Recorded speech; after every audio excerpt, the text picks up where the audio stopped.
Welcome to the introduction to our second God Center, which is the God Center Praise and Worship. So you have your introduction to this particular God Center, so I encourage you again to read through this introduction before you have a chance to teach in your Sunday morning preschool classes.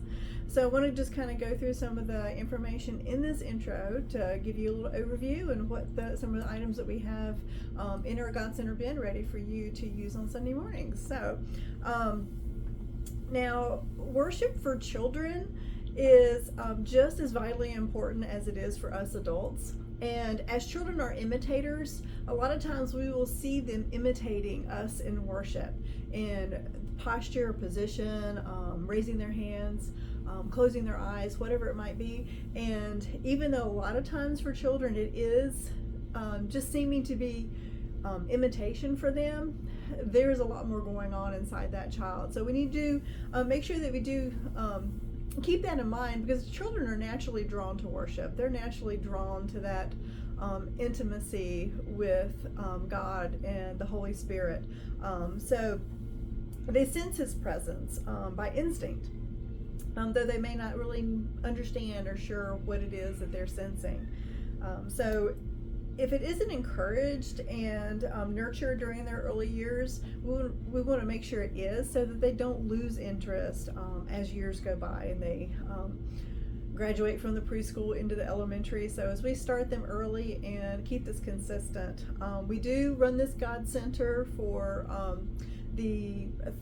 I believe it's the 13 weeks that they have the lessons for it.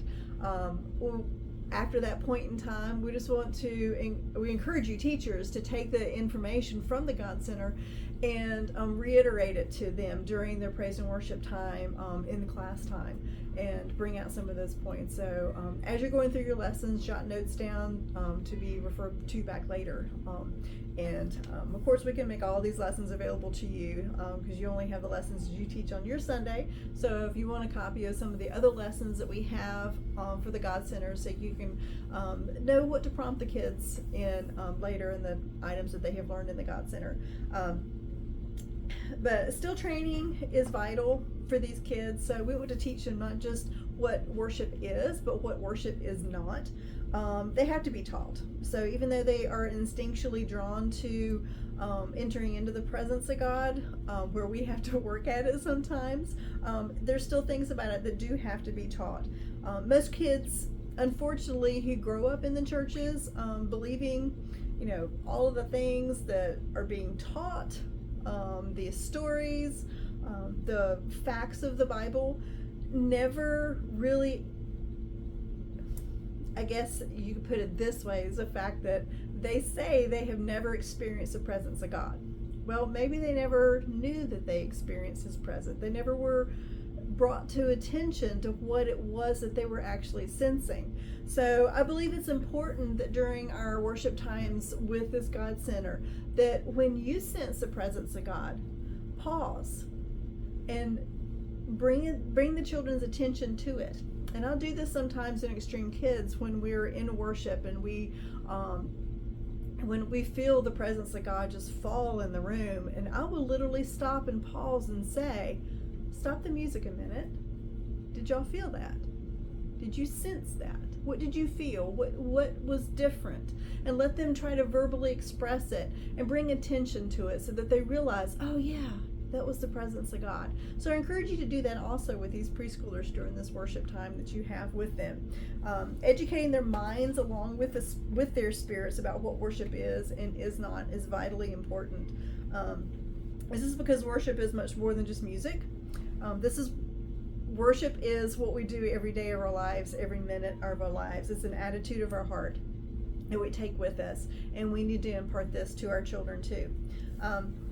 Now, one of the things that we do actually do is use music for our worship.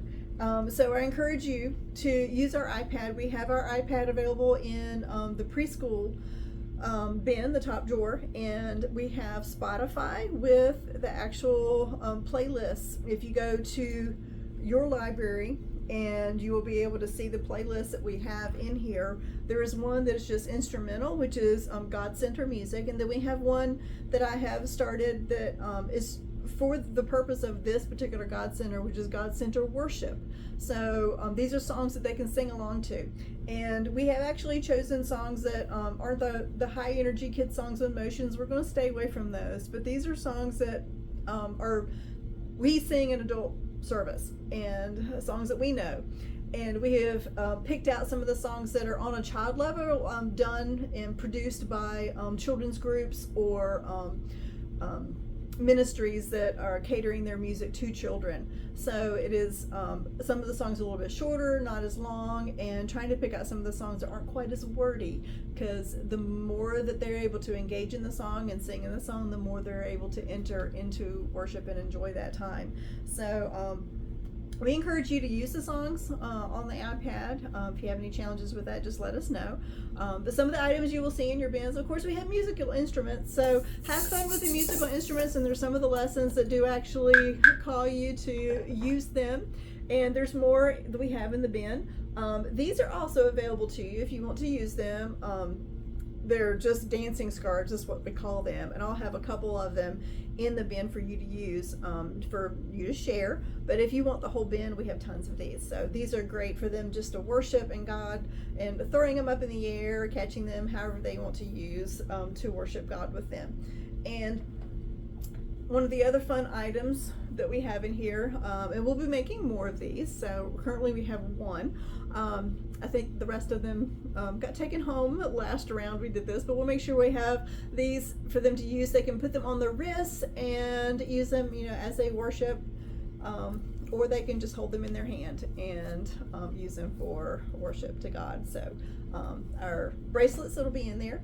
And for display, we have the gold chair, which is representing the throne of God, and we have a gold cloth over this. This may change over time to a larger cloth, and we may throw in some batting, some of the cloud puffiness for us to put around the throne to represent more of the throne of God. And we have this for you to display on the wall behind the throne, just to give a representation of He is the God of our universe. We are worshiping a God that is in charge of everything in creation, not just things here on earth and us, but also the whole universe, planets included. So we'll have that for display, and may end up getting a nice big poster to go with that. So depending on what you may see in your bin, ready to set up. So just utilize it the best you can and just have fun with it. So thank you so much for, again, all that you do, and enjoy worshiping with our preschoolers.